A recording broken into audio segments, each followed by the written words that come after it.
कुबर सईद खान में एसटीपी के सरते संगरार में अगवा थियल प्रिया कुमारी की बाजियाबी लाइ गुलाम नबी चना, अब्दुर्रहीम हैदरी, खादिम हुसैन जमाली की अगवानी में बेनज़ीर भुट्टो चौक का बस स्टैंड ताईं एहतजाजी रैली कढी सख्त नारेबाजी कई वई। उन मौके ते अगवाणनि गुलाम नबी चन्ना, खादिम जमाली, अब्दुर्रहीम हैदरी ऐं ॿियनि मीडिया सां ॻाल्हाईंदे चयो त गुज़िरियल काफ़ी वक़्त खां ज़ालिमनि संगरार शहर मां मुहर्रम के महीने में सबील हलाईंदे प्रिया कुमारी के अगवा करे विया हुआ, जंहिंजो को बि रस पतो न पइजी सघियो आहे। उन्हनि वधीक चयो त सिंध पुलिस प्रिया कुमारी की बाजियाबी लाइ संजीदा कदम नथी खणे।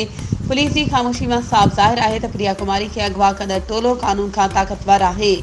उन्हनि चयो त प्रिया कुमारी सिंध जी न्याणी आहे। असीं जेसीं ताईं ख़ामोश न वेहंदासीं जेसीं ताईं प्रिया कुमारी बाजियाब नथी थिए। हुननि chief justice Pakistan army chief IG Sindh का मुतालबो कयो त प्रिया कुमारी के बाजियाब कराए सिंध में अमन अमान बहाल कयो वञे। ॿी सूरत में एहतजाज जो दायरो वधायो वेंदो। वधीक ख़बरूं ऐं अपडेट्स जे लाइ असांजे चैनल खे सब्सक्राइब कयो ऐं हा, बेल आइकन खे प्रेस करणु न विसारिजो त जीअं असांजी हर नई अचण वारी वीडियो तव्हां ताईं पहुचे।